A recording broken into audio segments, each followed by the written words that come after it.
아멘. 할렐루야. 네, 오늘 이 예배에 참석하신 여러분들을 진심으로 환영하고 축복합니다. 여러분 한 주간도 평안하셨습니까?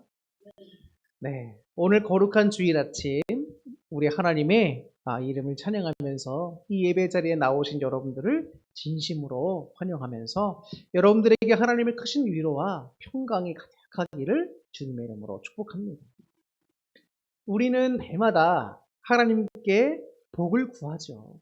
하나님, 은혜와 복을 더하여 주시옵소서. 우리가 날마다 구하는 내용입니다. 기도의 제목마다 평안과 안전 그리고 건강에 대한 회복, 형통함을 구하는 내용들이 가득합니다. 물론 하나님께서는 주님의 자녀된 우리가 이 땅에서 복을 누리고 그냥 평안하고 그냥 다 좋게만 살기를 하나님께서 원하시지요. 그러나 성도 여러분, 우리의 신앙이 오직 평안함과 안락함만을 추구하는 그런 영적 나태함에 빠져 있지는 않은가? 우리가 한번 생각해 봐야 돼요. 하나님은 우리에게 그런 영적인 나태함 이런 것들을 허락하지를 않으십니다.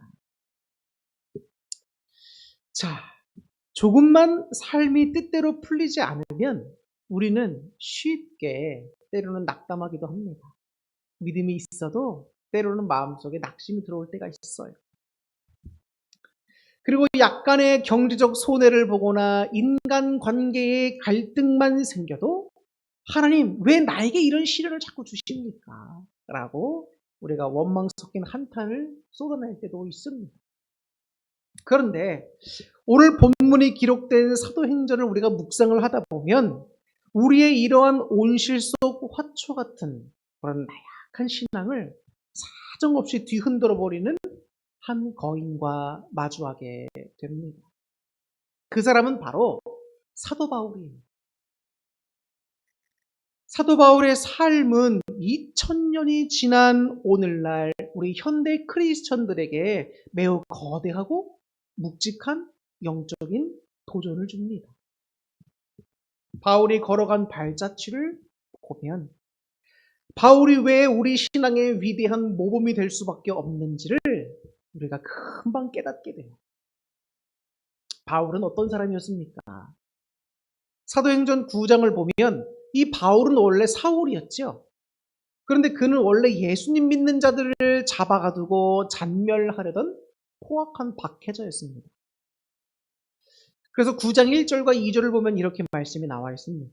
사울이 주의 제자들에 대하여 여전히 위협과 살기가 등등하여 대제사장에게 가서 다메섹 여러 회당에 가져갈 공문을 정하니 이는 만일 그 도를 따르는 사람을 만나면 남녀를 막론하고 결박하여 예루살렘으로 잡아오려 합니다.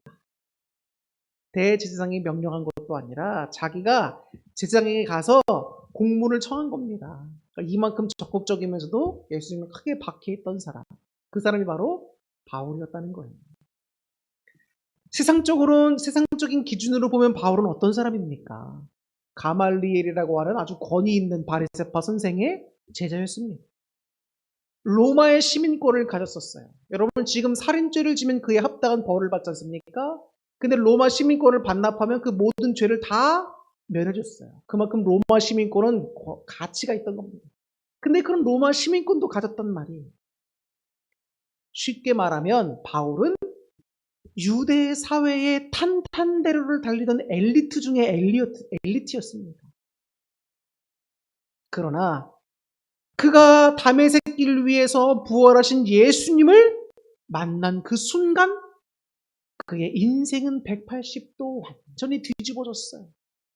여러분 사람이 자신의 탄탄대로를 걷고 있던 그 인생길에서 자기가 옳다고 믿고 왔던 그 신념의 길을 180도로 한 번으로 바꿔줄 수 있을까요? 이거는 거의 불가능한 일입니다. 그런데 바울은 예수를 만난 그 순간 그의 삶이 180도로 바뀌었다는 거예요. 놀라운 일인 겁니다. 자신이 그토록 자랑스럽게 여겼던 학벌, 배경, 신분, 가문이라고 하는 모든 기득권을 주님을 위해 배설물처럼 아낌없이 버렸습니다. 여기서 바울의 모습을 볼 때에 우리는 도전과 용기와 모범을 발견하게 되는 거예요. 왜 그가 그렇게 우리들에게 은혜를 주는지. 박해자가 변하여 가장 뜨거운 전도자가 됐습니다. 진리 앞에 자신의 자존심이나 고정관념을 즉각적으로 굴복시키는 이 철저한 변화가 바로 바울이 우리에게 주는 첫 번째 도전이라고 할 수 있습니다. 그뿐만이 아니죠.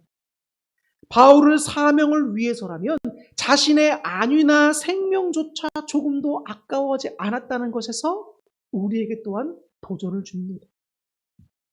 사도행전 20장을 보면 예루살렘으로 올라가면 선지자들이 한두 명도 아니고 다 같이 뭐라고 말하냐면 결박과 환란이 기다린다. 가지 말아라 라고 이야기하는 겁니다.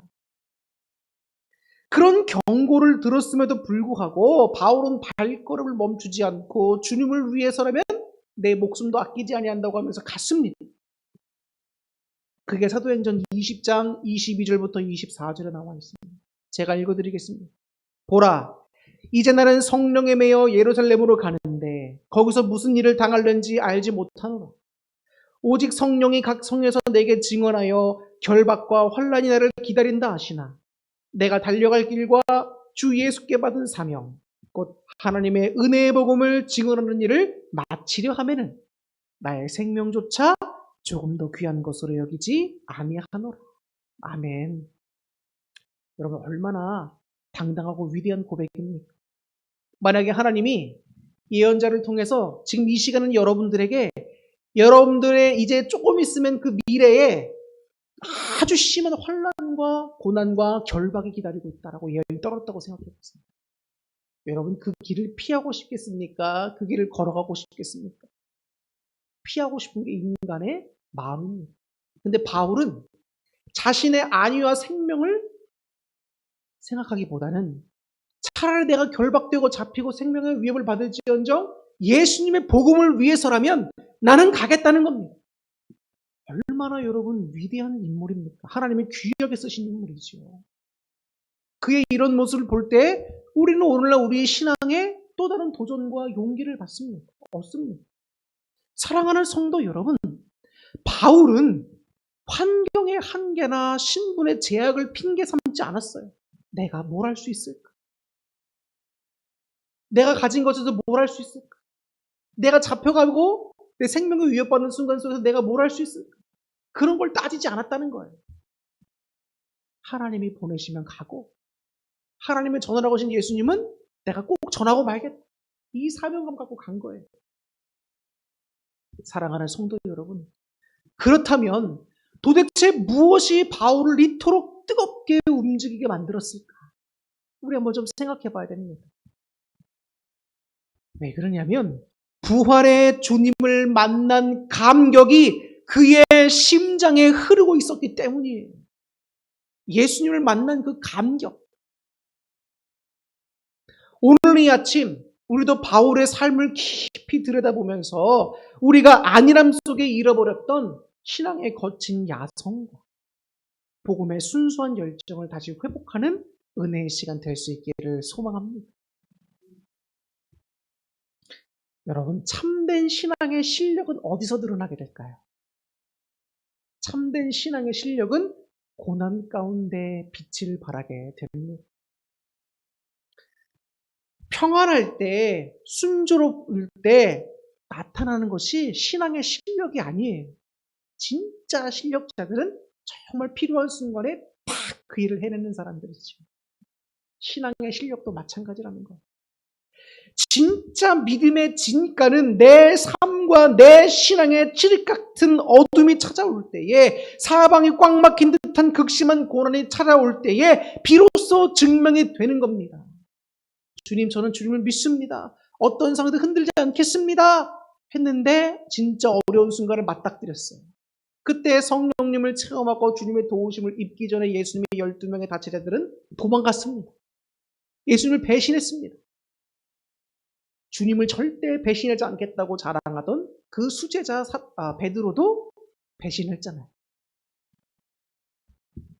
그러나 그들이 성령님을 체험하고 진정 부활하신 주님을 경험하고 난 이후에 바뀌어서 자신의 생명이 아낌없이 주를 위해 드리면서 가지 그 사명들을 감당했던 모습을 보게 됩니다.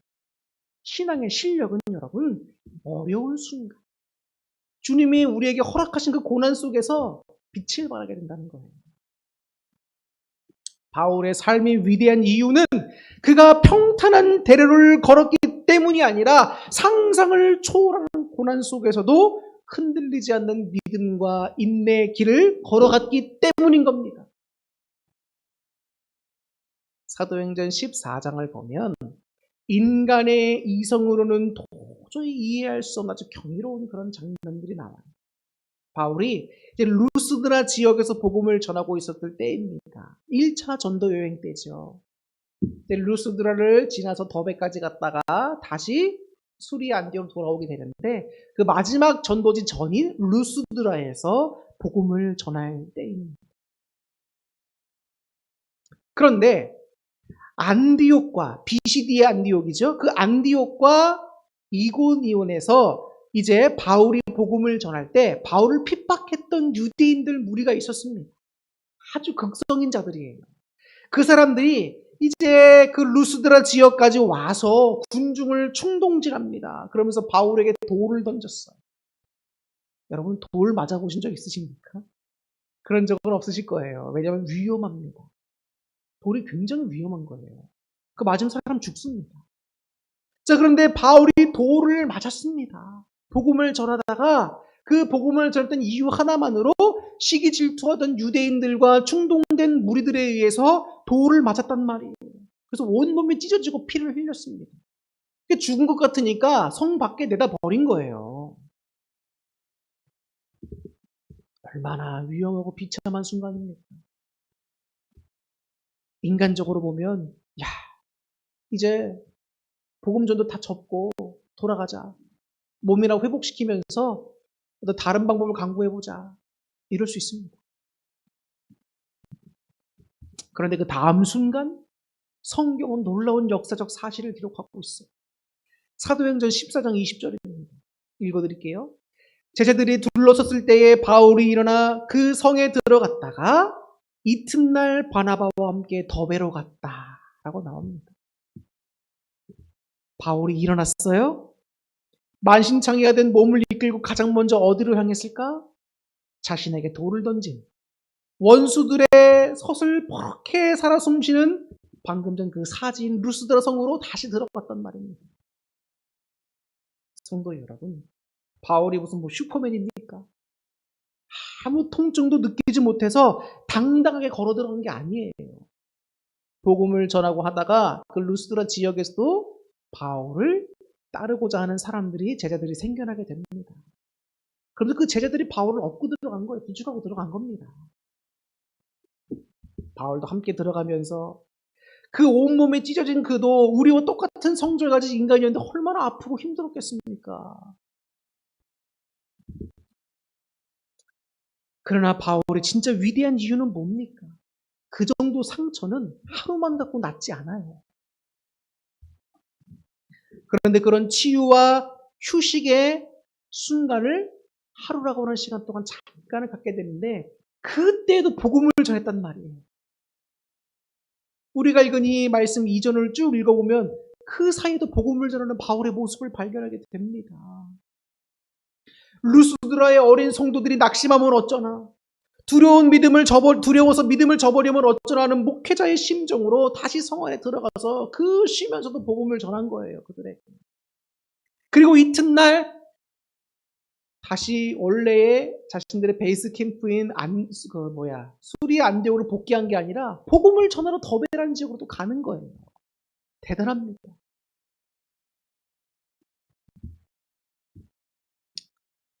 성경을 보면 사도 바울은 그 루스드라 성으로 재방문하기까지도 합니다. 더베로 갔다가 다시 거꾸로 돌아가면서 복귀했다 그랬잖아요. 돌맞은 데를 또 가는 거예요. 우리는 피하고 싶습니다. 미워할 거예요. 저 사람들이 어떤 사람들인데, 나이가 어떻게 했던 사람들인데 내가 가서 복음을 전하냐? 차라리 다른 데 가서 복음을 전하겠다. 이럴 수 있잖아요. 또 가는 겁니다. 그리고 성도들을 찾아가 이렇게 격려하는 겁니다. 우리가 하나님 나라에 들어가려면 많은 환난을 겪어야 할 것.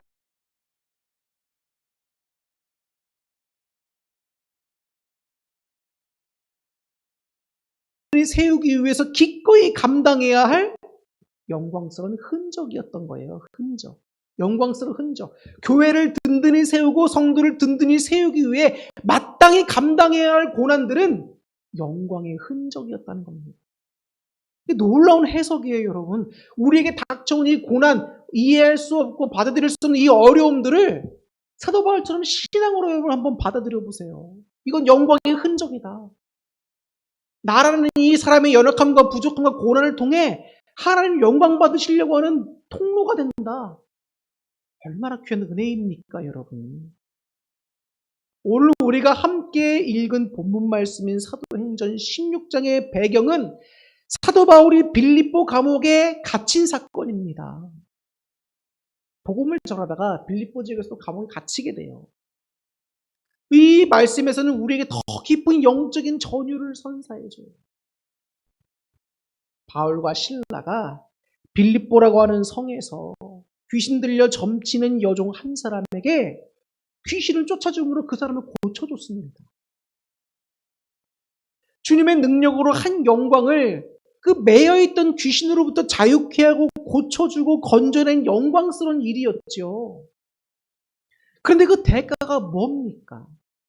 여종의 주인이 자신들의 돈줄이 끊긴 것을 보고는 격분해서 바울과 실라를 관청에 고발해버리고 마는 겁니다.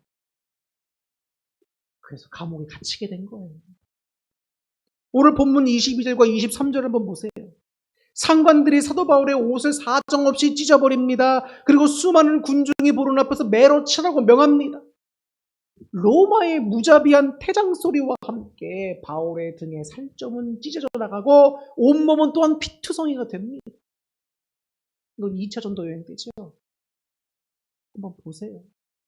돌로도 몸에 맞았고 몸도 성치 않았을 텐데 이제는 또 태장까지 맞는 거예요. 실컷 때린 후에 이 바울을 여러분 로마 감옥, 지하의 감옥에, 깊은 지하 빌립보 감옥에 가두게 되는 겁니다. 도망치지 못하도록 발에는 무거운 차가운 착고를 단단히 채웁니다. 성도 여러분, 성경이 기록한 깊은 감옥이라고 하는 것은 우리가 생각하는 그런 일반적인 감옥이 아니에요. 지금과 같이 시설 좋은 교도소가 아닙니다. 빛 한 점 들어오지 않는 음습한 지하 최하층의 독방인 거예요.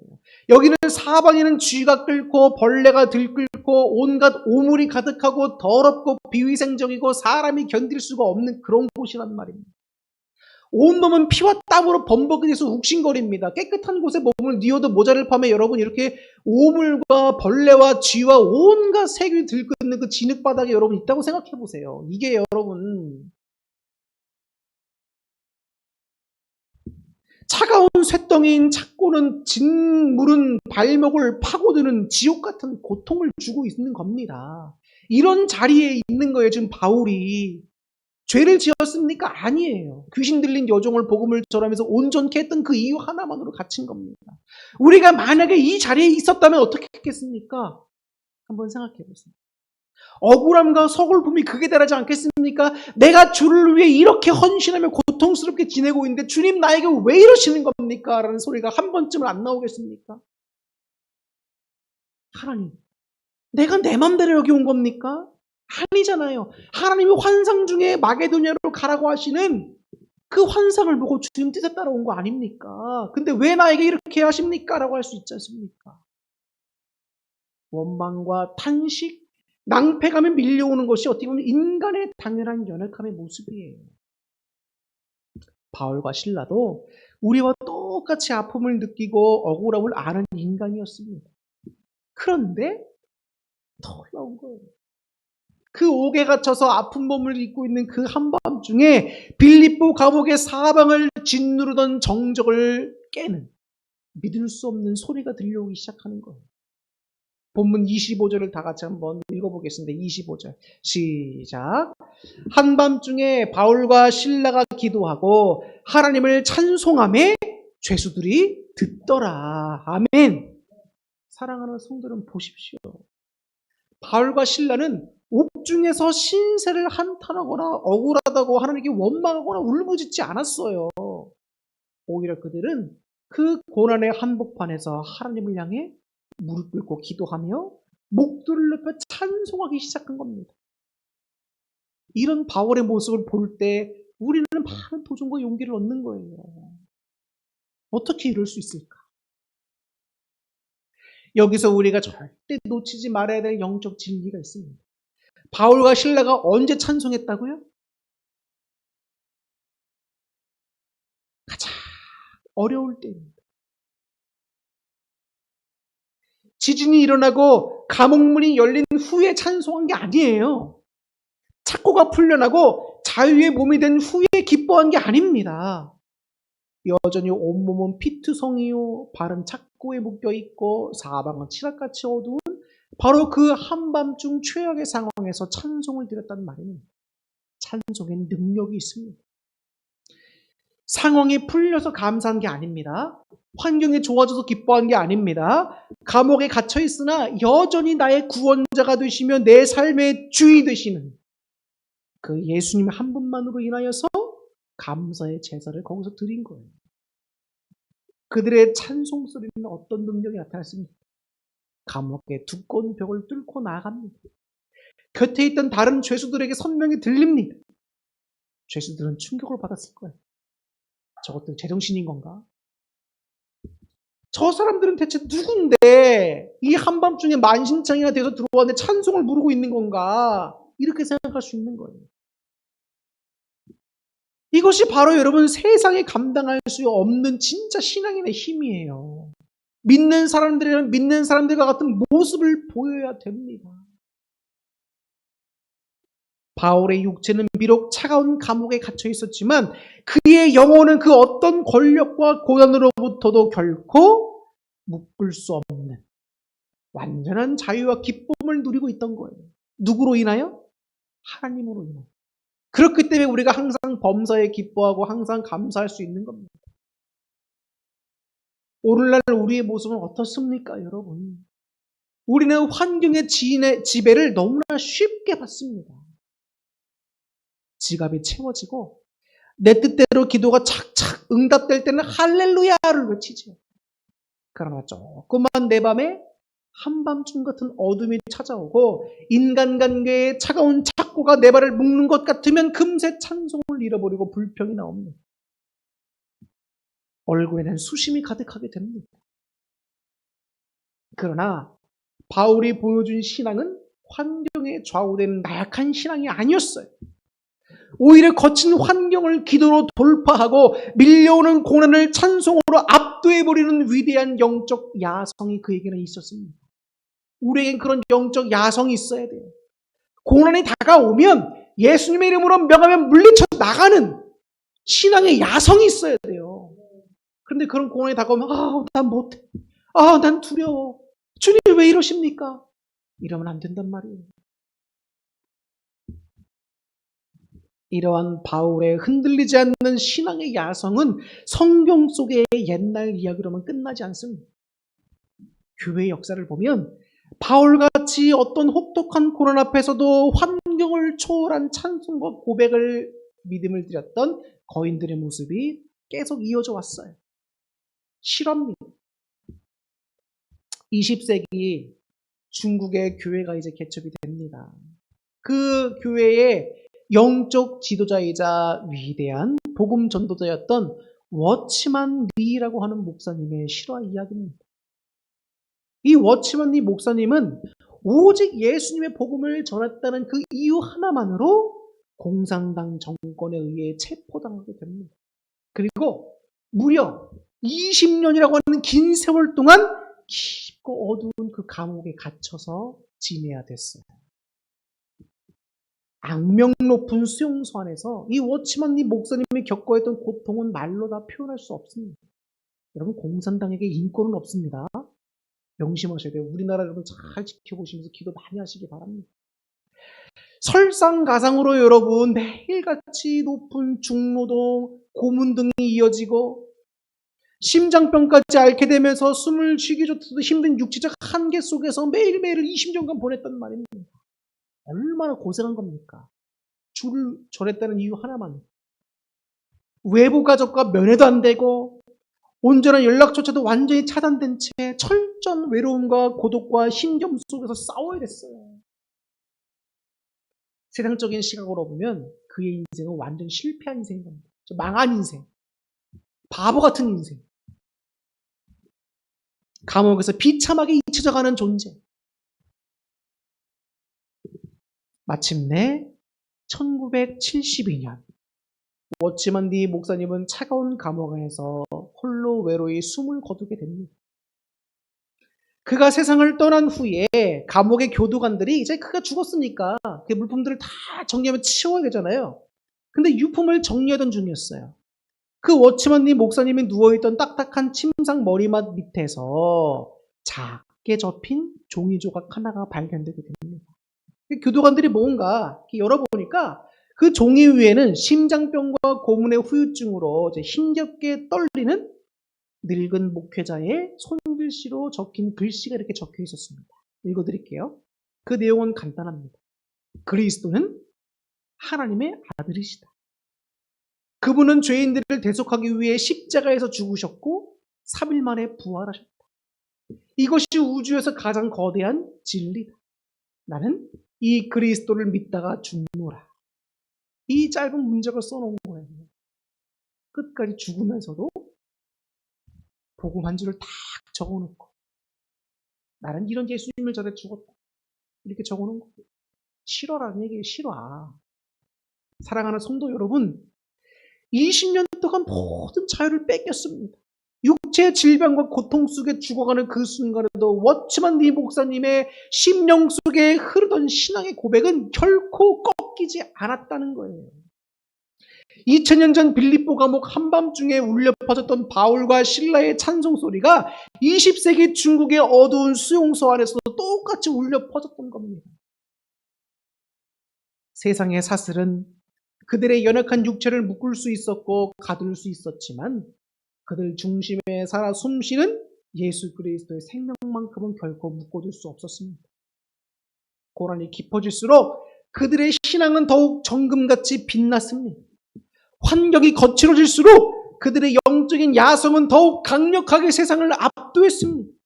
이들의 삶이 오늘 평안함에 길들여진 채 작은 바람에도 흔들리는 우리와 같은 신앙인들에게 강하게 찌르고 있지는 않습니다. 이제 결론을 말씀드리며 마치려고 합니다. 사랑하는 어울림교회 성도 여러분, 우리는 언제까지 안락한 예배당 의자에 앉아서 내 삶의 달콤한 축복만을 구하는 온실 속 신앙인에 머물러 있겠습니까?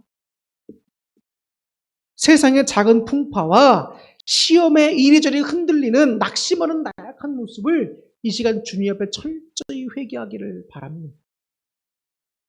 우리 감리교를 창시했던 존 웨슬리 목사님은 말씀했어요. 세계는 나의 교구다 라고 말했습니다. 말을 타고 복음을 전파하고 다녔습니다. 근데 그 말탄 위에서 온갖 박해와 여러 가지 어려움을 당하면서도 평생 복음의 야성을 잃지 않고 달렸던 사람이 바로 이 존 웨슬리 목사님이셨어요.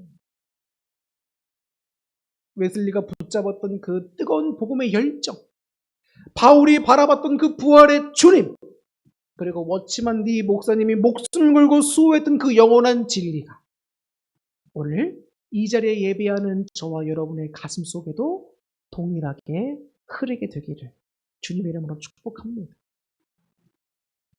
여러분 기억하시기 바랍니다. 우리가 고난의 한복판에서 낙심치 않고 손을 흔들어 하나님을 향해 기도할 때에, 찬송할 때에 놀라운 영적 기적이 일어난다는 사실을 기억하세요. 고난이 오면 주님 주시는 평안과 기쁨도 옵니다. 그 때를 잘 믿음으로 견디고 이겨내는 자만이 그 복을 누릴 수가 있는 것.